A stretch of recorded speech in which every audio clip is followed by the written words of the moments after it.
आज मैं आपको चैप्टर नंबर 3 के जो ब्याज के बाकी क्वेश्चन हैं वो करवाने जा रही हूँ। तो जो हमारा क्वेश्चन नंबर 8 है वो है, भारतीय रिजर्व बैंक अन्य बैंकों की गतिविधियों पर किस तरह नज़र रखता है, यह जरूरी क्यों है। तो पहले तो भारतीय रिजर्व बैंक है क्या। तो हमारे देश का जो सर्वोपरि बैंक है वो उसका नाम है रिजर्व बैंक ऑफ इंडिया या भारतीय रिजर्व बैंक। केंद्रीय बैंक है ये हमारा, बैंकों का बैंक भी कह सकते हैं। तो इसकी स्थापना 1935 में हुई थी। इसका कार्य क्या है, ये अन्य बैंकों की गतिविधियों पर नजर रखता है, उनकी लाइसेंसिंग प्रदान करना, बैंकों को मर्ज करना है, ये सारे कार्य किसके होते हैं, रिजर्व बैंक ऑफ इंडिया के या भारतीय रिजर्व बैंक के होते हैं। तो हमारा केंद्रीय बैंक है ये गतिविधियाँ किस प्रकार की उनकी गतिविधियाँ हैं कि ये जो है बैंकों की उन गतिविधियों पर नज़र रखता है कि ये देखता है कि ये बैंक किन को ऋण उपलब्ध करवा रहे हैं, क्या ये सिर्फ अमीर व्यापारी हैं उनको ही उपलब्ध करवा रहे हैं या गरीब किसानों को, मध्यवर्ती किसानों को या छोटे व्यापारियों को भी ऋण उपलब्ध करवा रहे हैं। दूसरा, प्रत्येक बैंक को अपनी जमा राशि का एक निश्चित हिस्सा जो है, प्रतिशत जो है वो केंद्रीय बैंक के पास जमा करवाना पड़ता है। मान लो 100 रुपये जमा करवाए हैं और CRR जिसको कहते हैं कैश रिजर्व रेशो वो 10% है, तो प्रत्येक बैंक को 100 में से 10 रुपये केंद्रीय बैंक के पास जमा करवाने पड़ते हैं। और केंद्रीय बैंक क्या है, बैंकों का बैंक है।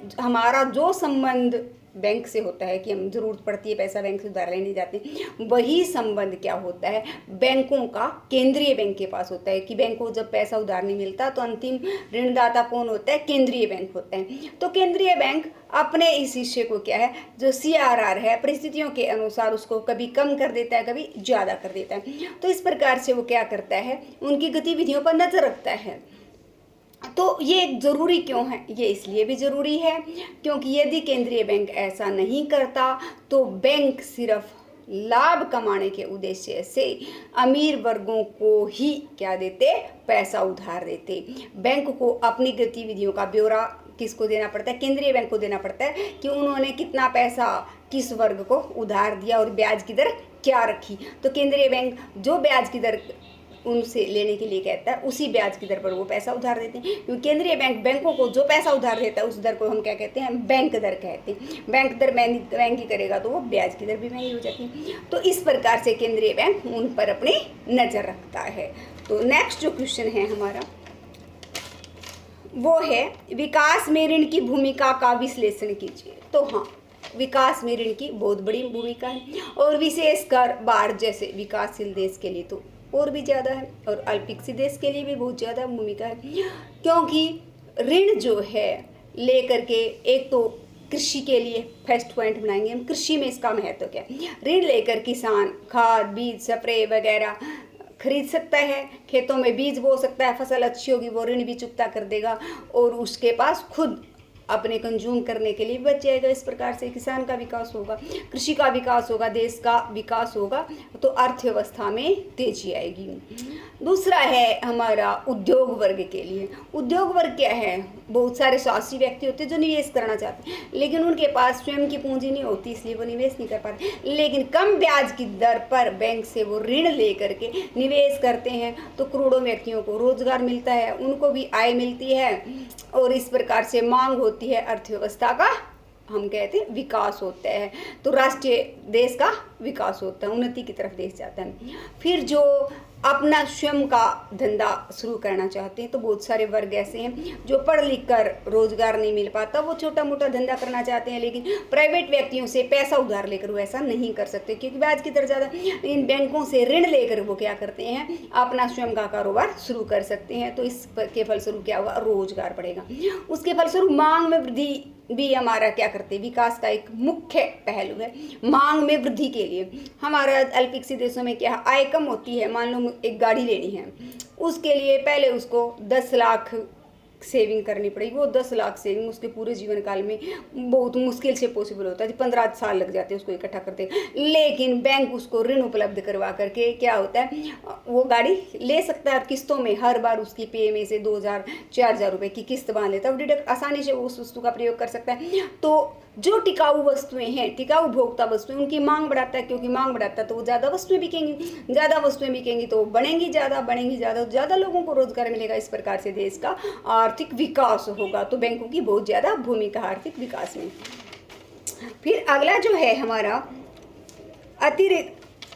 अगला जो क्वेश्चन है वो है, मानव को एक छोटा व्यवसाय करने के लिए ऋण की जरूरत है। मानव किस आधार पर यह निर्धारित करेगा कि उसे ऋण बैंक से लेना चाहिए या साहूकार से? चर्चा की। तो एक छोटा सा व्यवसाय करना चाहता है, ऋण की जरूरत है, तो उसको किस आधार पर कि उसके पास ऋणाधार क्या है, इस आधार पर डिसाइड करेगा। ऋणाधार का मतलब बैंक तो व्यक्तिगत जमानत के आधार पर तो देगा नहीं, आपको किसी कागजात बैंक के पास गिरवी रखने पड़ेंगे, उसका आधार ऋणाधार देना पड़ेगा कि मकान है या आपके पास ज़मीन है खेती करने लायक, तो उस आधार पर आपको ऋण मिलेगा। तो जो व्यक्ति है वो उस आधार पर निर्धारित करेगा। हर कोई लेना चाहता है कि उसको ऋण कहाँ से मिले, बैंक से मिले, लेकिन बैंक से उसको ऋण नहीं मिल पाता। क्यों? क्योंकि उसको ऋण आधार नहीं। तो ऋण आधार के आधार पर बैंक क्या करता है, यह निर्धारित करता है कि उसको ऋण बैंक से लेना चाहिए या साहूकार से। यदि उसके पास पर्याप्त मात्रा में कागजात है ऋण आधार के लिए तो वो ऋण लेगा बैंक से, क्योंकि वहाँ पर ब्याज की दर कम होगी, उसका शोषण कम होगा। और वहाँ बैंक में तो क्या होता है, पहला ऋण चुकता किए बगैर भी दूसरा ऋण मिल जाता है, लेकिन साहूकार वगैरह से ऐसा नहीं हो सकता। फिर अगला है, भारत में 80% किसान छोटे किसान हैं जिन्हें खेती करने के लिए ऋण की जरूरत होती है। तो इसके आधार पर हमें आंसर देना है। पहला क्वेश्चन है, बैंक छोटे किसानों को ऋण देने से क्यों हिचकिचाता है? क्यों हिचकिचा सकता है? वो इसलिए हिचकिचा सकता है कि क्योंकि छोटे किसानों के लिए ऋणाधार नहीं होता, गिरवी रखने के लिए बैंक के पास उनके पास कुछ नहीं होता, तो इसलिए बैंक हिचकिचा सकता है। दूसरा क्वेश्चन है, वे दूसरे स्रोत जिनसे छोटे किसान कर्ज ले सकते हैं। दूसरे स्रोत कौन से? अनौपचारिक स्रोत हैं, जैसे गाँव का महाजन है, साहूकार है, बनिया है, अपना पड़ोसी है, रिश्तेदार है, तो इन व्यक्तियों से क्या ले सकता है, वो कर्ज ले सकता है। फिर अगला है, उदाहरण देकर स्पष्ट कीजिए कि किस तरह ऋण की शर्तें छोटे किसानों के प्रतिकूल हो सकती हैं। तो उदाहरण देना है, हम देकर स्पष्ट कीजिए कि कई बार ऋण की शर्तें छोटे किसानों के क्या हो सकती हैं, प्रतिकूल हो सकती हैं। वो किस समय प्रतिकूल हो सकती हैं? जब प्रकृति उसका साथ ना दे।